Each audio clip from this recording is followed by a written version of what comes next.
Hello students, welcome to my channel law and GK academy. Students, last video में हम लोग ने गांधी गांधी जी के दांडी मार्च तक मॉडर्न हिस्ट्री को कंप्लीट किया था। आज उसके आगे के पार्ट को पढ़ेंगे। तो चलिए वीडियो को शुरू करते हैं। और वीडियो को शुरू करने से पहले आप लोग से रिक्वेस्ट है कि वीडियो को कंप्लीट देखिएगा और वीडियो अच्छी लगी तो ज्यादा से ज्यादा लाइक एंड शेयर कीजिएगा। और चैनल पर नए हैं तो मेरे channel law and GK academy को सब्सक्राइब कर लीजिएगा। तो चलिए देखते हैं। गांधी इरविन पहले दांडी मार्च जब कब खत्म हुआ था? 6 अप्रैल 1930 को।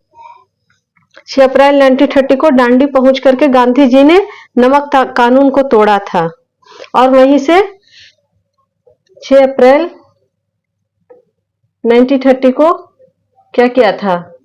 एक आंदोलन शुरू किया था, उसका नाम था सविनय अवज्ञा आंदोलन।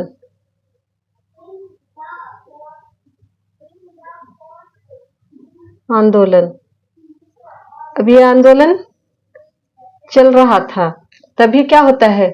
गांधी इरविन समझौता होता है। गांधी इरविन समझौता कब होता है? 4 मार्च 1931 को। और इसी में गांधी जी क्या करते हैं? गांधी सविनय अवज्ञा आंदोलन को वापस ले लेते हैं।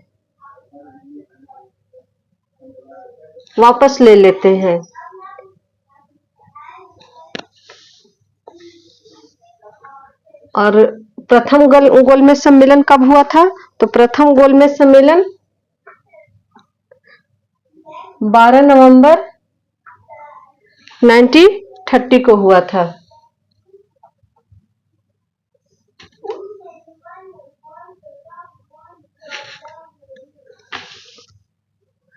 छह अप्रैल को सविनय अवज्ञा आंदोलन स्टार्ट होता है। आंदोलन चलता रहता है। इसी बीच में क्या होता है? प्रथम गोलमेज सम्मेलन होता है, जिसमें गांधी जी भाग नहीं लेते हैं। गांधी जी भाग नहीं लेते मतलब कि गांधी जी भाग नहीं लेते हैं। प्रथम गोलमेज सम्मेलन में गांधी जी भाग नहीं लेते हैं।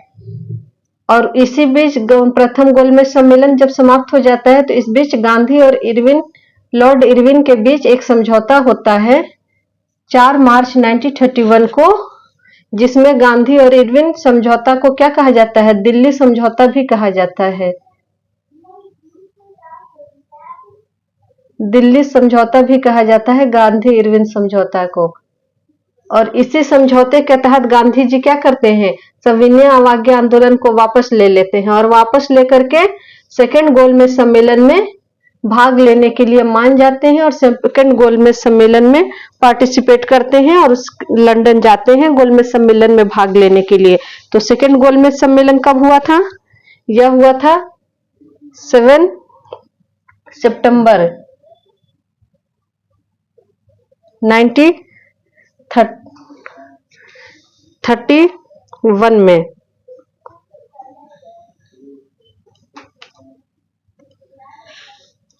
चार मार्च को, अब देखिए यहाँ 4 मार्च को समझौता होता है 31 में ही। और गांधी जी सविनय अवज्ञा आंदोलन वापस लेते हैं और सविनय अवज्ञा वापस लेके सेकेंड गोलमेज सम्मेलन में क्या करते हैं? गांधी जी भाग लेते हैं। गांधी जी भाग लेते हैं।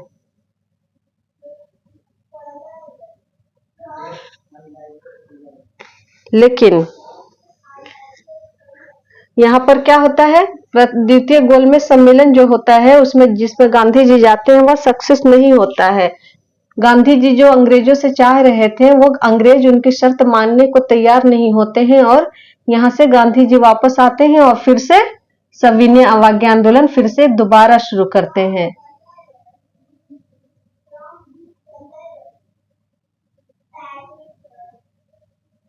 अवज्ञा दोबारा शुरू करते हैं।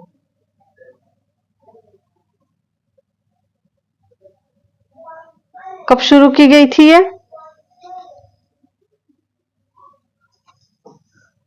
ये दोबारा शुरू होती है 3 जनवरी 3 जनवरी 1932 को। तो समझ में आ गया। सबसे पहले डांडी मार्च होता है। डांडी मार्च के बाद गांधी जी 6 अप्रैल को 1930 को पहुंच करके डांडी पहुंच करके नमक कानून तोड़ते हैं। नमक कानून तोड़ करके वहीं से एक आंदोलन चलाते हैं जिसको सविनय अवज्ञा आंदोलन कहा जाता है। वो आंदोलन चलता रहता है। इस बीच में एक सम्मेलन होता है, प्रथम गोलमेज सम्मेलन होता है जिसमें गांधी जी यानी कि कांग्रेस की तरफ से भाग नहीं लेते हैं। लेकिन इसी बीच गांधी इरविन समझौता हो जाता है जिसे गांधी जी मान जाते हैं और सविनय अवज्ञा आंदोलन एक बार वापस ले लेते हैं। वापस लेकर के गांधी जी सेकंड गोलमेज सम्मेलन में भाग लेने के लिए मान जाते हैं और कांग्रेस का प्रतिनिधित्व करते हैं। लेकिन सांप्रदायिक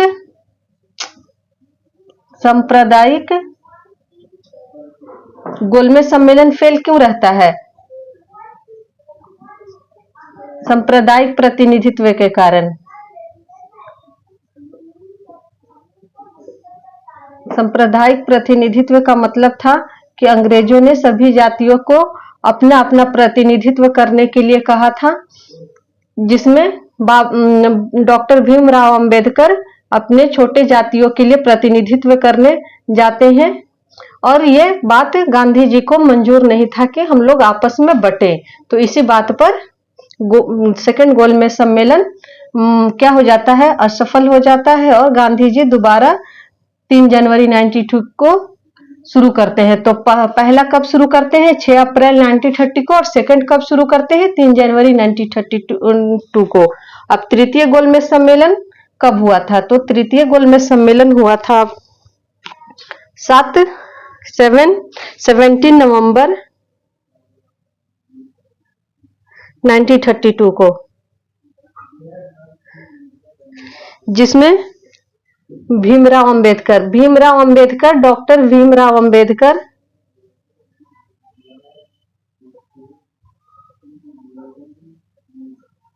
एक ऐसे व्यक्ति थे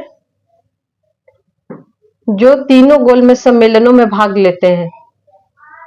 तीनों गोलमेज सम्मेलनों में भाग लेने वाले व्यक्ति थे।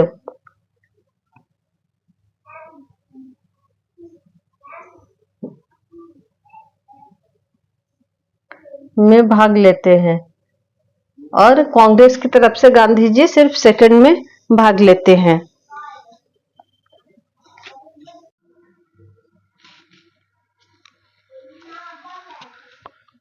अंतिम रूप से गांधी जी सविनय अवज्ञा आंदोलन को कब वापस लेते हैं? तो यह लेते हैं 7 अप्रैल 1934 को। भीमराव अंबेडकर किसका प्रतिनिधित्व किए थे तीनों गोलमेज सम्मेलनों में? अछूतों का। क्लियर हो गया। तो क्वेश्चन यहाँ से बनेगा कब डांडी मार्च कानून कब तो बनाया गया? गांधी जी डांडी कब पहुंचे थे? सविनय अवज्ञा आंदोलन कब स्टार्ट हुआ था? गांधी इरविन समझौता कब हुआ था? प्रथम गोलमेज सम्मेलन कब हुआ था? इसमें कौन लोग भाग लिए थे? सेकंड गोलमेज सम्मेलन में कब हुआ था? इसमें गांधी जी ने भाग लिया था या नहीं लिया था? तीनों गोलमेज सम्मेलनों में भाग लेने वाले कौन व्यक्ति थे? इस तरह से क्वेश्चन एराइज होगा। चलिए अब आगे देखते हैं। एक क्वेश्चन और बनता है कि तीनों गोलमेज सम्मेलनों के टाइम,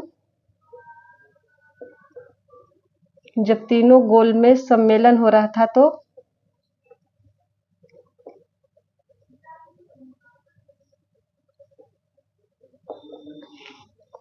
के समय इंग्लैंड के प्रधानमंत्री कौन थे?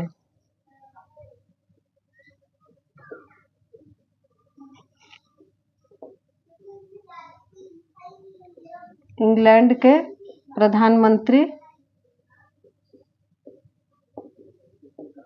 रैमजे मैकडोनाल्ड थे। रैमजे मैकडोनाल्ड थे।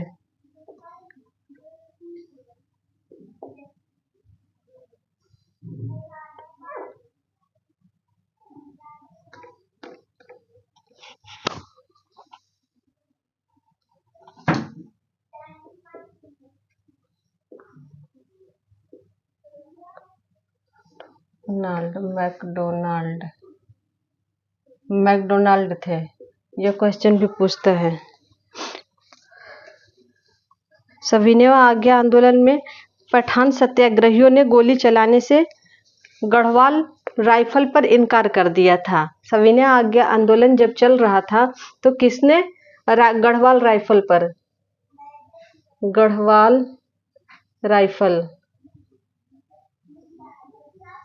गढ़वाल राइफल पर गोली चलाने से किसने मना कर दिया था?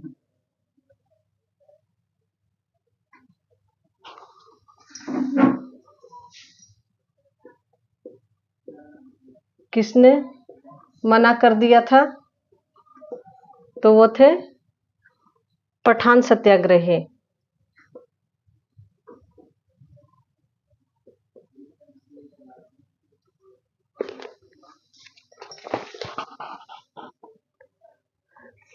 फॉरवर्ड ब्लॉक की स्थापना कब की गई थी?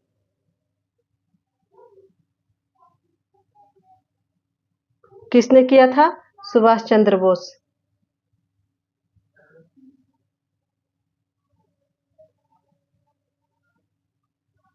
कब किया गया था? 1 मई 1939 को।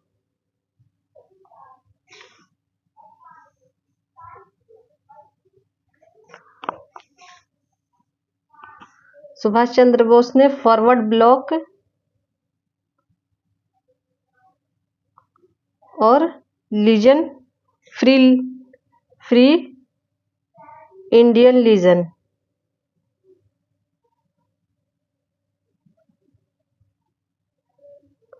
नामक सेना बनाई थी।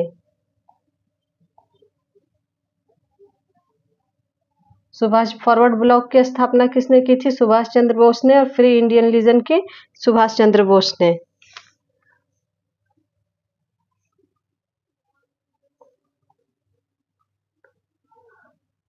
गांधी जी ने 17 अक्टूबर 1940 को पावनार में व्यक्तिगत सत्याग्रह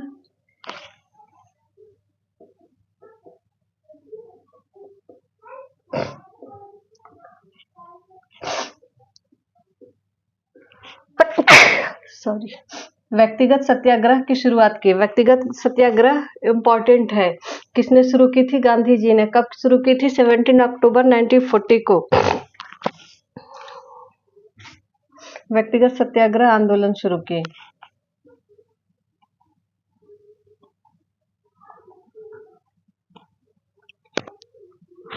और इसके प्रथम सत्याग्रही पूछता है। प्रथम सत्याग्रही कौन थे? विनोबा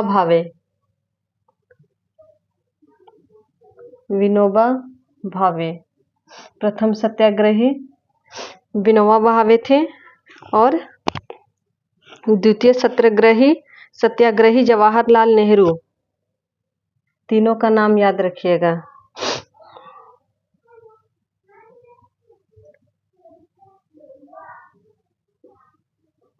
जवाहरलाल नेहरू।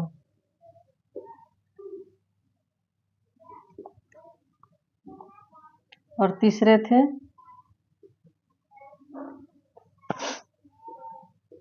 सत्याग्रही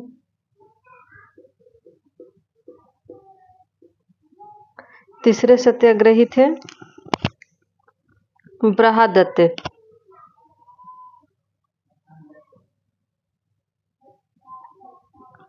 इस व्यक्तिगत सत्याग्रह आंदोलन को क्या कहा जाता है? दिल्ली चलो आंदोलन भी कहा जाता है। दोनों एक ही है। दिल्ली चलो आंदोलन। तो नाम से कंफ्यूज नहीं होना है। व्यक्तिगत सत्याग्रह के जगह पर दिल्ली चलो पूछ सकता है कि दिल्ली चलो आंदोलन कब शुरू किया गया था? तो 17 अक्टूबर 1940 को शुरू किया गया था।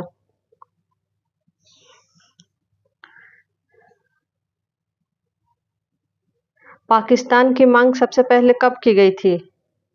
पाकिस्तान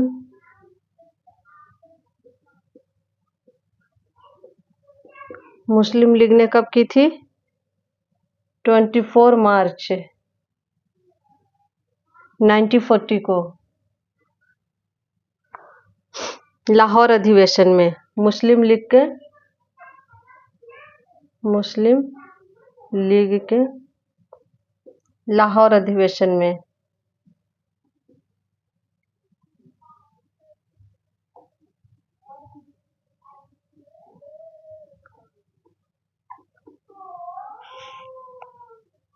पाकिस्तान शब्द के जन्मदाता किसे कहा जाता है? पाकिस्तान जो शब्द है, वर्ड, इसके जन्मदाता, ये सारे क्वेश्चन पूछा हुआ है। रहमत अली को, चौधरी रहमत अली।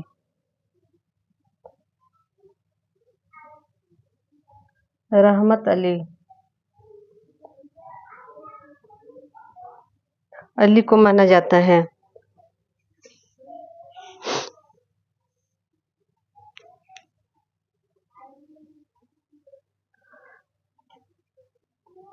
क्रिप्स मिशन भारत कब आया था? क्रिप्स प्रस्ताव या क्रिप्स मिशन?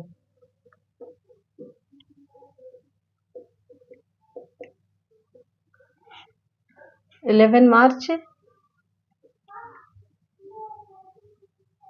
यहाँ मॉडर्न हिस्ट्री में ये डेट ज़्यादा से ज़्यादा कोशिश करिएगा कि याद रखिएगा।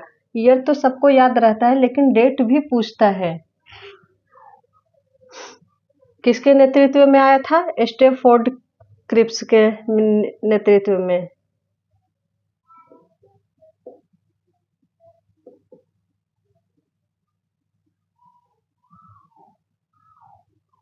क्रिप्स के नेतृत्व में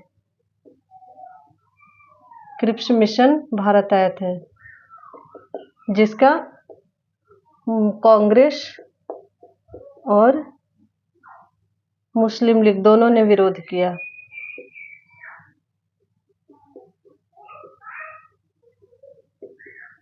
दोनों ने विरोध किया। क्रिप्स प्रस्ताव कब वापस ले लिया जाता है?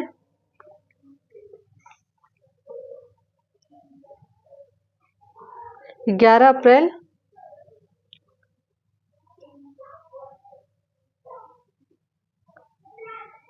1942 को मार्च में आया था। और देखिए, 1 महीने बाद ही, इसमें कोई डेट में आपको याद रखने की जरूरत ज़्यादा नहीं है। 1 महीने बाद ही वापस ले ली। 11 मार्च को आया था और 11 अप्रैल को 1942 को क्रिप्स मिशन को वापस लिया जाता है अंग्रेजों द्वारा। गांधी जी ने इसके बारे में क्या कहा था? क्रिप्स मिशन के बारे में पोस्ट डेटेड चेक कहा था। पोस्ट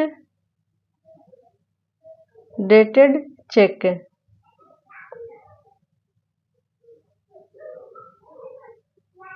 किसने कहा था? गांधी जी।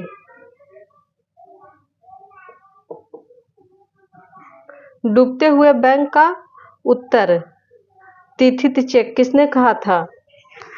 जवाहरलाल नेहरू ने। ये सब पूछता है। उत्तर डूबते हुए बैंक का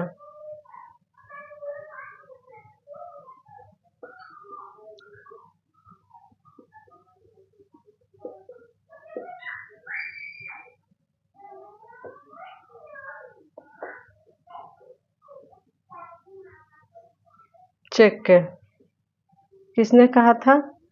जवाहरलाल नेहरू ने।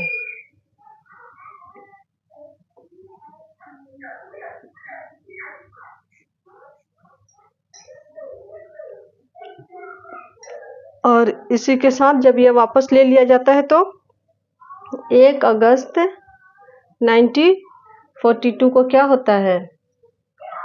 भारत छोड़ो आंदोलन शुरू किया जाता है। अंग्रेजों भारत छोड़ो प्रस्ताव पारित किया जाता है। अंग्रेजों भारत छोड़ो कब? 1 अगस्त 1942 को।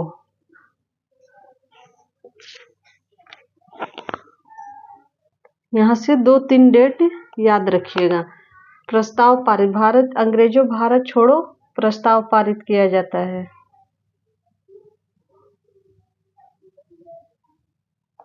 ठीक है।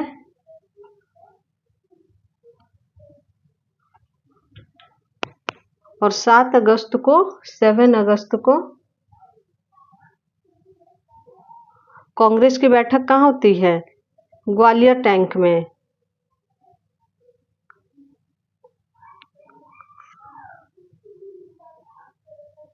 टैंक में कांग्रेस की बैठक में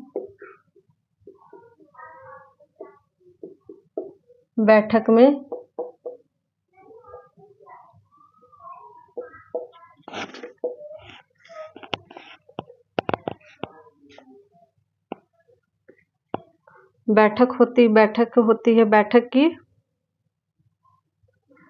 भारत छोड़ो प्रस्ताव को लागू किया जाता है। बैठक की अध्यक्षता किसने की थी? बैठक होती है, इसकी अध्यक्षता अबुल कलाम आजाद करते हैं।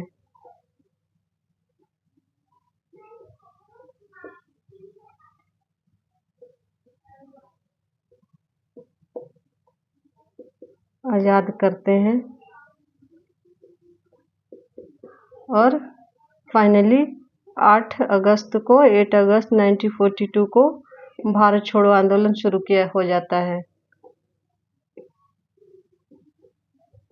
आंदोलन की शुरुआत होती है। तो प्रस्ताव 1 अगस्त को, 7 अगस्त को इस पर बैठक होती है और 8 अगस्त को शुरू होता है। तो शुरुआती डेट पूछेगा तो 8 अगस्त होगा।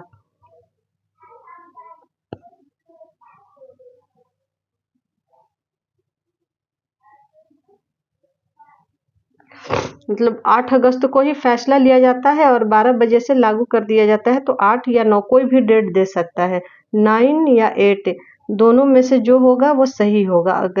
अगर 9 देगा तो सही ऑप्शन 9 पर आप लोग टिक करिएगा।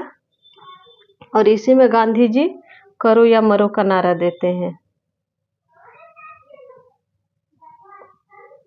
करो या मरो।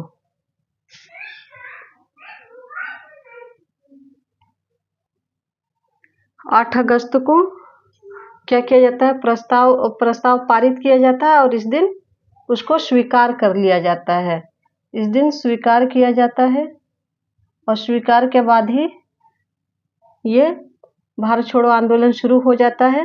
तो बहुत लोग 8 कहीं पर 8 डेट भी देता है और 9 भी देता है। तो अगर 9 रहेगा तो आप 9 अगस्त को ही सही आंसर मानिएगा।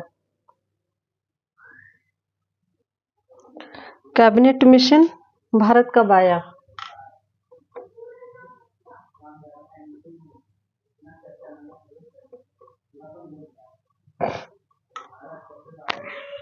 (1946) को 24 मार्च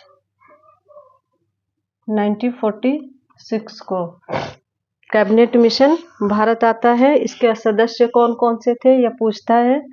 स्टेफोर्ड क्रिप्स थे,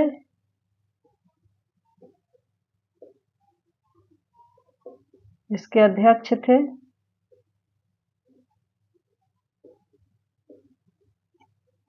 सेकंड थे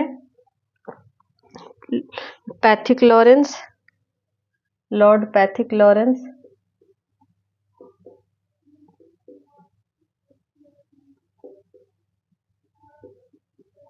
और थर्ड सदस्य थे एबी अलेक्जेंडर।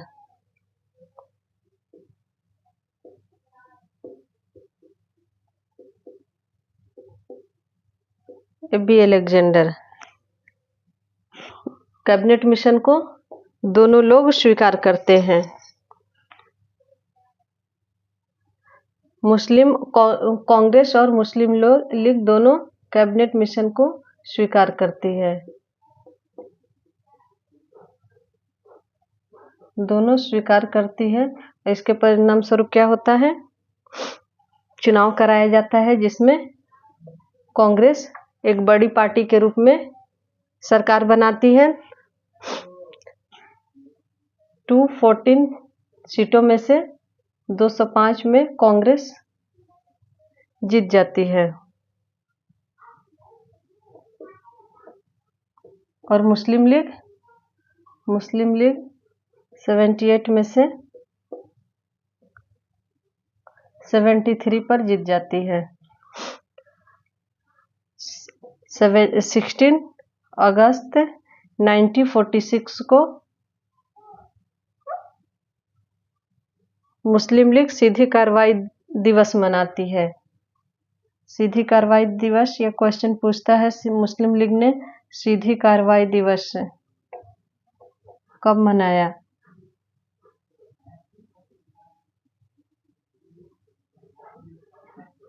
16 अगस्त 1946 को। उसके बाद लॉर्ड माउंटबेटन योजना आती है। भारत के विभाजन के लिए एक योजना लाई जाती है 3 जून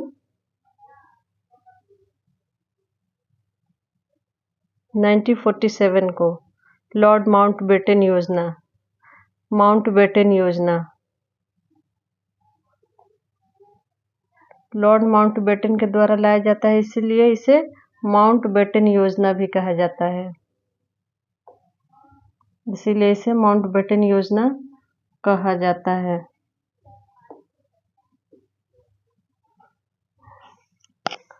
उसके बाद 4 जुलाई 1947 को ब्रिटिश संसद में स्वाधीनता विधेयक पेश किया जाता है।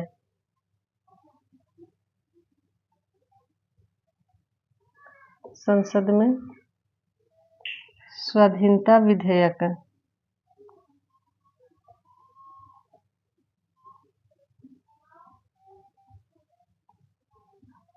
पेश किया जाता है और 18 जुलाई 1947 को उस पर 4 जुलाई को पेश किया जाता है। इसका डेट देख लेते हैं यहाँ से हटा करके।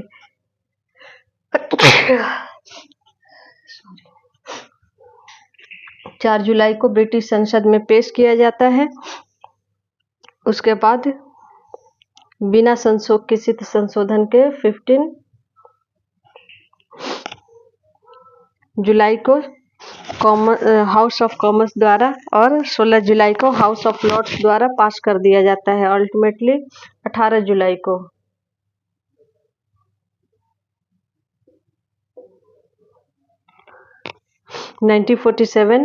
अठारह जुलाई 1947 सम्राट पर द्वारा इस पर हस्ताक्षर कर दिया जाता है, ब्रिटिश सम्राट द्वारा।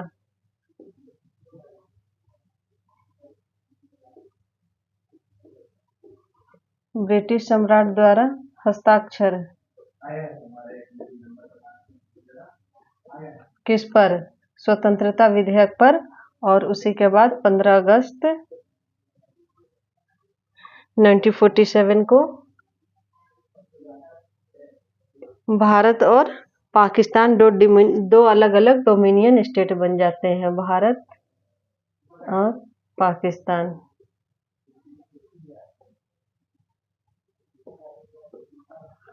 आ गया समझ में? एक क्वेश्चन और पूछता है, स्वतंत्रता प्राप्ति के समय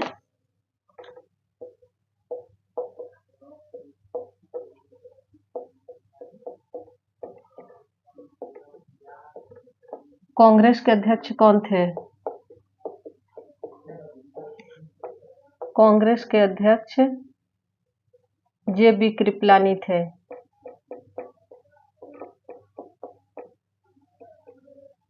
जे.बी. कृपलानी थे।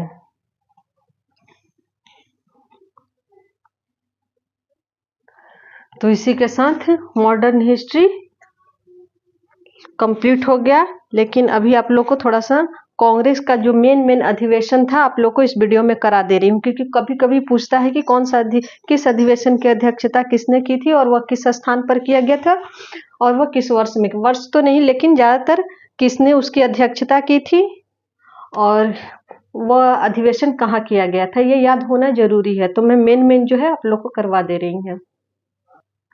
कांग्रेस का अधिवेशन, अभी हम लोग थोड़ा सा कांग्रेस का अधिवेशन देख लेते हैं।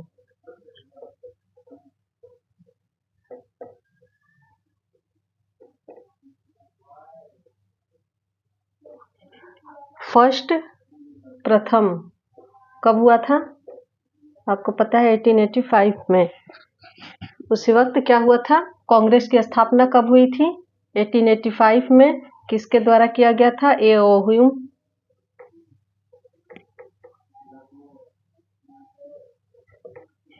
85 में कहाँ पर किया गया था? बंबई में। अध्यक्ष कौन थे? व्योमेश चंद्र बनर्जी।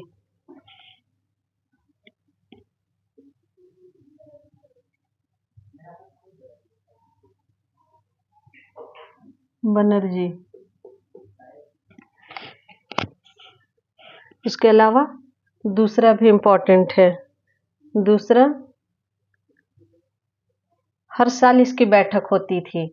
सेकंड हो गया 1886, कहाँ हुई थी? कलकत्ता में। कलकत्ता में इसकी अध्यक्षता दादा भाई नौरोजी ने की थी।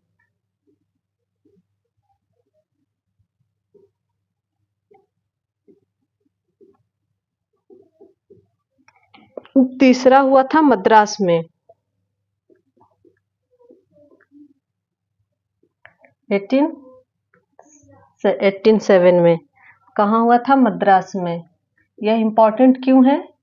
और हाँ, दादा भाई नौरोजी ने यह क्वेश्चन पूछता है कि कांग्रेस की अध्यक्षता कितनी बार की थी? तो दादा भाई नौरोजी ने कांग्रेस की अध्यक्षता 3 बार की थी। कहाँ कौन कौन से अध्यक्षता की थी, आगे मैं आप लोग को बताऊंगी। अभी फिलहाल बता दी हूँ। मद्रास की अध्यक्षता किसने, अधिवेशन की अध्यक्षता किसने की थी? बदरुद्दीन तैयब जी। इसीलिए यह इम्पोर्टेंट है। बदरुद्दीन तैयब जी।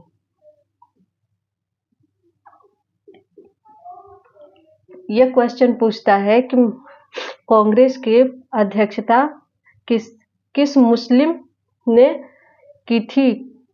किस मुस्लिम ने कांग्रेस की अध्यक्षता सबसे पहले की थी? तो यह थे बदरुद्दीन तैयब जी। और कौन सा अधिवेशन था? तीसरा अधिवेशन था। और कहाँ हुआ था? मद्रास में हुआ था।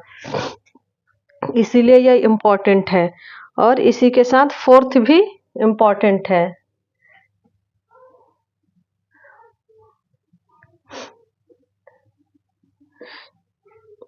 चौथा इसलिए इम्पोर्टेंट है क्योंकि यह प्रथम, इसके अध्यक्ष जो थे वो प्रथम अध्यक्ष थे, अंग्रेज अध्यक्ष थे। इसकी अध्यक्षता इलाहाबाद में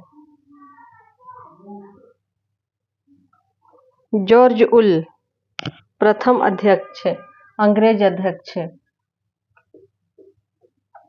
जॉर्ज उल। तो इसीलिए पूछता है कि कांग्रेस की प्रथम अध्यक्षता किस अंग्रेज ने की थी? जॉर्ज उल ने की थी। कौन था वो अधिवेशन? चौथा अधिवेशन था। यहाँ तक, चौथा तक तो इम्पोर्टेंट है। उसके बाद है 12वां। ऐसी लिखती हूँ, शॉर्ट में लिखती हूँ। कल कहाँ हुआ था? 1896 में, कलकत्ता में।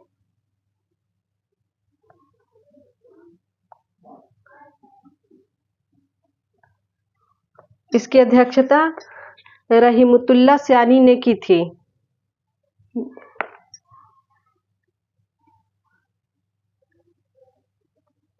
रहीमतुल्लाह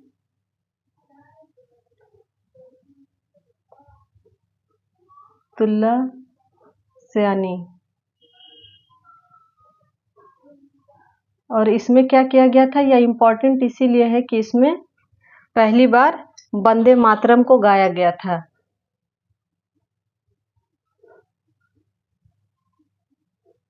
वंदे मातरम को किस अधिवेशन में गाया गया था? तो 12th अधिवेशन था, इसकी अध्यक्षता किसने की थी? रहमतुल्लाह शानी ने की थी। और कौन से कहाँ हुआ था? तो कलकत्ता में हुआ था। तो कौन से पहले मुस्लिम थे जिन्होंने कांग्रेस की अध्यक्षता की थी? तो बदरुद्दीन तैयब जी थे। लेकिन जब वंदे मातरम गाया गया था तो उस वक्त भी रहमतुल्लाह शानी थे, लेकिन ये प्रथम नहीं थे। इसीलिए सिर्फ ये पूछ सकता है कि वंदे मातरम किस अधिवेशन, कांग्रेस के किस अधिवेशन में गाया गया था और उसकी अध्यक्षता किसने की थी? तो हमें याद रखना है 12 अधिवेशन था और इसकी अध्यक्षता रहमतुल्लाह शानी ने की थी। उसके अलावा 22वां देखते हैं, 22।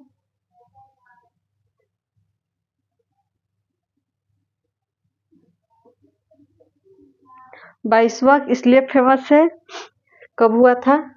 906 में। कहाँ हुआ था? यह भी कलकत्ता में हुआ था। इम्पोर्टेंट इसलिए है कि इसमें इसकी अध्यक्षता किसने की थी?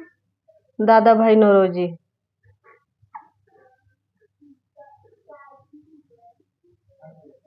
इसमें पहली बार स्वराज की मांग की गई थी। इस अधिवेशन में पहली बार स्वराज की मांग की गई थी। तो इसीलिए बोल जाता है पहली बार स्वराज की मांग किसने की थी? तो दादा भाई नौरोजी ने की थी। और पूर्ण स्वराज की मांग कब की गई थी? तो 1929 में पंडित जवाहरलाल नेहरू द्वारा। तो इसीलिए यह इम्पोर्टेंट हो जाता है। और सूरत अधिवेशन आपको पता है, उसकी अध्यक्षता रास बिहारी बोस ने की थी, जिसमें कांग्रेस का विभाजन हो गया था। यह तो आप लोगों को पढ़ा चुकी हूँ, 23वां भी पढ़ा चुकी हूँ, एक बार और करा देती हूँ जब अधिवेशन करा रही हूँ। तो सूरत अधिवेशन 23वां जो था 23rd सूरत में 1907 में हुआ था। इसी वक्त सूरत में सूरत अधिवेशन, इसमें क्या हुआ था? गरम दल और नरम दल में कांग्रेस दो भागों में विभाजन हो गया। तो पूछता है कि कांग्रेस का विभाजन किस अधिवेशन में हुआ था? सूरत अधिवेशन में। और इसकी अध्यक्षता रास बिहारी बोस ने की थी। रास बिहारी बोस। हो गया क्लियर? इसके अलावा अभी देखते हैं पहली बार जन गण मन किस अधिवेशन में गाया गया? तो यह था 26वां अधिवेशन। ईयर कौन सा था? 1911। कहाँ हुआ था? कलकत्ता में। अध्यक्षता किसने की थी? पंडित विशन नारायण ने। पंडित विशन नारायण ने। इस अधिवेशन में पहली बार जनगण मन गाया गया।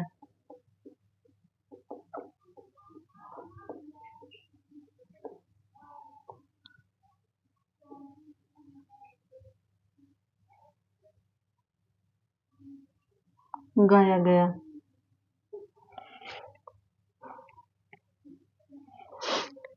और 31 आपको पता है, लास्ट वीडियो में पढ़ाई थी, 1916 में, 1916 में। कहाँ? लखनऊ में। इसमें गरम दल नरम दल में क्या हुआ था? आपस में सुलह हो गया था। और इसकी अध्यक्षता की थी अंबिका मजूमदार ने।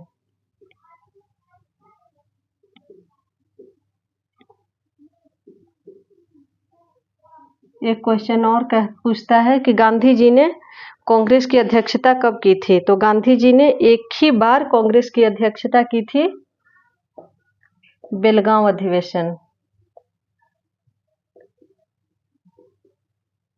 बेलगांव अधिवेशन। बेलगांव कहाँ है? कर्नाटक में है। अध्यक्षता की थी। यह इम्पोर्टेंट है, कई बार पूछा हुआ क्वेश्चन है। अधिवेशन की अध्यक्षता किसने की थी? गांधी जी ने। गांधी जी ने कितनी बार की है? एक बार। कहाँ के कौन सा अधिवेशन? बेलगांव अधिवेशन।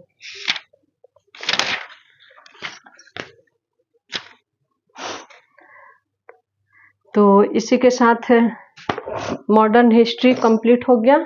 आई होप कि मेरा वीडियो आप लोग को अच्छा लग रहा होगा। अगर वीडियो अच्छा लग रहा है तो प्लीज़ प्लीज़ प्लीज़ मेरे वीडियो को ज़्यादा से ज़्यादा लाइक एंड शेयर कीजिए और मेरे channel law and GK academy को सब्सक्राइब कर लीजिए। नेक्स्ट वीडियो में एंशिएंट हिस्ट्री और मेडिवल हिस्ट्री पर लाऊंगी। और अगर आप चाहते हैं कि मैं इस तरह से थोड़े डिटेल में पढ़ाऊँ या क्वेश्चन वन लाइनर पढ़ाऊँ तो आप कमेंट करके बता सकते हैं कि आपको कौन सा तरीका अच्छा लगता है इस तरह से पढ़ाने में शॉर्ट में, या फिर उसको वन लाइनर पढ़ा दूँ। तो आप लोग को अगर मेरा वीडियो अच्छा लग रहा है तो ज़्यादा से ज़्यादा लाइक कीजिए। आपका एक लाइक मुझे मोटिवेट करता है नेक्स्ट वीडियो बनाने के लिए। तो प्लीज़ आप लोग से रिक्वेस्ट है कि मेरे चैनल पर बने रहिए और वीडियो को कंप्लीट देखिए और ज़्यादा से ज़्यादा लाइक एंड शेयर कीजिए। मिलते हैं नेक्स्ट वीडियो में। नेक्स्ट वीडियो में एंशिएंट हिस्ट्री, मॉडर्न हिस्ट्री और मॉडर्न हिस्ट्री का एमसीक्यू सॉल्व करेंगे। उसके अलावा एंशिएंट हिस्ट्री, मेडिवल हिस्ट्री का भी एमसीक्यू करेंगे और ज्योग्राफी पे बहुत जल्द एक वीडियो लाने वाली हूँ मैं, वीडियो जो कि आपके एग्जाम के लिए इम्पोर्टेंट होने वाला है। तो चलिए मिलते हैं नेक्स्ट वीडियो में। Thank you for watching. मिलते हैं, हंसते रहिए, मुस्कुराते रहिए। जय हिंद।